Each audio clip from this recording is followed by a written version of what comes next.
Subscribe कीजिए आपके अपने YouTube channel education for CBSE को और बेल आइकन को दबाइए ऐसे ही वीडियोस देखने के लिए। तो आ गए हैं आप तो प्यारे बच्चों। आज की इस वीडियो में हम लोग बात करने वाले हैं क्लास 10th हिस्ट्री का टॉपिक नंबर 3 चैप्टर नंबर 1 का, जिसका नाम है द एज ऑफ रिवोल्यूशन 1832-1848। अब तक हमारी कहानी कहाँ थी? अब तक हमने ये देख लिया था कि यार कंजर्वेटिज्म का जो रिजीम होता है वो स्टार्ट होता है और इसके बाद फिर कुछ लोग जो होते हैं उन्हें फ्रेंच की याद आती है कि यार हमने भी कभी इंडिपेंडेंस को एंजॉय किया था। और इसके बाद वे लोग क्या करते हैं, वे लोग ये कोशिश करते हैं कि क्यों ना फिर से हम लोग उसे पाने की कोशिश किया जाए। लेकिन इसके बाद उन लोगों के सामने ये प्रॉब्लम आ जाती है कि यार यदि हम लोगों ने सामने सामने कर दिया तो बहुत दिक्कत हो जाएगी। तो इसी वजह से यहाँ पे ये लोग क्या करते हैं, ये लोग अब सीक्रेट सोसाइटी का फॉर्मेशन करते हैं। तो अब रिवोल्यूशन कैसे होता है उन सभी चीज़ों के बारे में हम लोग देखेंगे।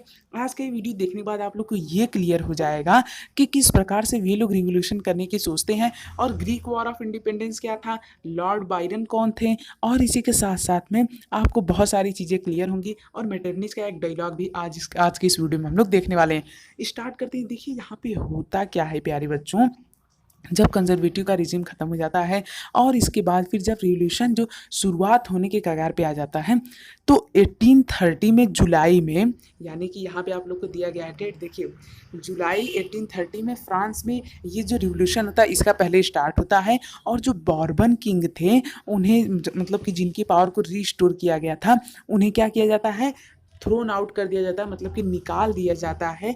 किसके द्वारा? लिबरल रिवोल्यूशनरी के द्वारा। मतलब कि जो अभी तक हमने देखा ना रिवोल्यूशनरी थे तो वे लोग क्या करते हैं, वे लोग इन्हें निकाल देते हैं और इसके बाद फिर इसे क्या बना देते हैं, इसे फिर से एक कॉन्स्टिट्यूशनल मोनार्ची बना देते हैं। किसके साथ में? लुइस फिलिप्स के साथ में। ठीक है, लेकिन ये सब कब होता है, कैसे होता है, क्यों होता है, इसका कोई रीजन रहा होगा, वो सभी हम लोग आज के मतलब कि शायद सेक्शन नंबर 3.3 में हम लोग इसे देखेंगे। ठीक है, तो आज का ये वीडियो बेसिकली इस पूरे सेक्शन का मतलब एक तरह से आप लोग कह सकते हैं कंबाइंड वीडियो है। ठीक है, फिर इसके बाद क्या होता है प्यारे बच्चों, फिर इसके बाद यहाँ पे जो मेटरनिच होते हैं वे एक डायलॉग देते हैं कि when France नीजेस the rest Europe catches cold, यानी कि जब फ्रांस छींकता है तो सभी यूरोप को सर्दी हो जाती है। ठीक है, तो वे यहाँ से क्या डिनोट करना चाह रहे हैं, वे ये हमें दिखाना चाहते हैं कि जो काम फ्रांस में होता है वही काम पूरे यूरोप में होता है।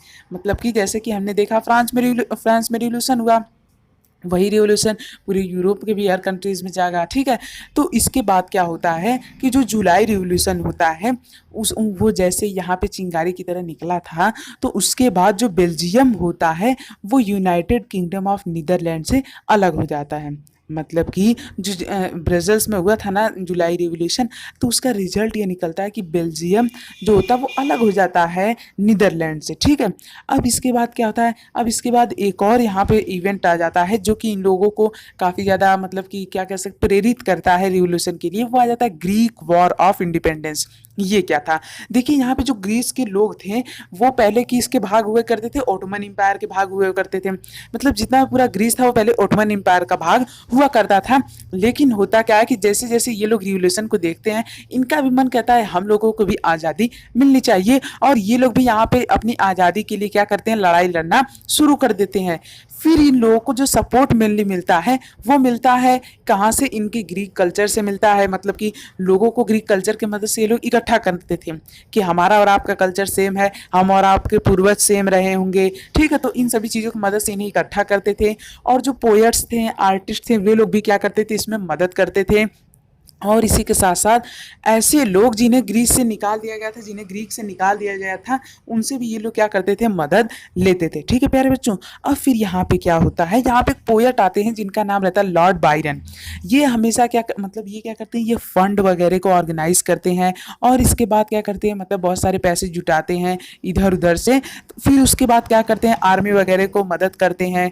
और इसके बाद जब ये युद्ध लड़ने जाते हैं तो उसके पहले ही बुखार की वजह से इनकी मौत हो जाती है, जो कि काफ़ी दुख वाली बात है कि इन्होंने मतलब इन बेचारों ने इतनी मतलब मेहनत की किसके लिए, कि ये आज़ादी पा सके ग्रीस वालों के लिए, और अंत में मतलब इंडिपेंडेंस इन्हें मिल सके उसके पहले ही इन्हें बुखार से इनकी मृत्यु हो गई थी। ठीक है, और फाइनली मतलब बाद में जब ग्रीस वाले बहुत ही ज़्यादा क्या कर चुके, स्ट्रगल कर चुके, तो 1832 को ट्रीटी ऑफ कॉन्स्टेंटिनोपल को साइन किया गया था। यहाँ पे आप लोगों को दिया होगा, देखिए ट्रीटी ऑफ कॉन्स्टेंटिनोपल को साइन किया गया था 1832 में, और जिसका रिजल्ट ये निकला कि ग्रीस जो है वो अब इंडिपेंडेंट नेशन है। तो ओवरऑल प्यारे बच्चों ये सब जितनी भी फीलिंग्स हैं ये सभी किसे प्रेरित कर रही थी, ये सभी लोगों को प्रेरित कर रही थी रिवॉल्यूशन के लिए। अब यदि रिवॉल्यूशन होना है तो लोगों को इकट्ठा होना बहुत ज़रूरी है। अब वो हम लोग यहाँ पे देखेंगे अगले वीडियो में, romantic imagination and national feeling. ये एक ऐसा तरीका होता है जिसके जरिए मतलब कि लोग एक आइडिया होता है कि लोगों को उनके कल्चर से जोड़ा जाए और जिसके माध्यम से उन्हें क्या कर दिया जाए, एकत्रित कर दिया जाए। अब यदि वे लोग एकत्रित होकर कोई भी रिवॉल्यूशन करेंगे तो वो ज़्यादा सक्सेस होगा। ठीक है, तो यही उन लोगों का मन था और इसी को करने के लिए यहाँ पे हम ये समझेंगे कि कैसे वे लोगों को इकट्ठा करते हैं। ठीक है, और उनके अंदर नेशनल की फीलिंग लाते हैं, यानी कि जैसे आपके अंदर देशभक्ति की फीलिंग है उसी प्रकार से वहाँ पे भी फीलिंग लाने की लोग कोशिश करते हैं। तो इस पार्ट को बिल्कुल भी मत मिस कीजिएगा, बहुत इंपॉर्टेंट है। यदि मिस कर देंगे तो कुछ भी नहीं समझ आएगा। डिस्क्रिप्शन में लिंक है, जाइए चेक कीजिए, देखिए। और यदि यहाँ तक आ चुके हैं चैनल को सब्सक्राइब कर दीजिए, बिल्कुल फ्री है, कोई भी कॉस्ट नहीं लगना। ठीक है, सो थैंक यू, जय हिंद, जय भारत। मिलते हैं अगली वीडियो में।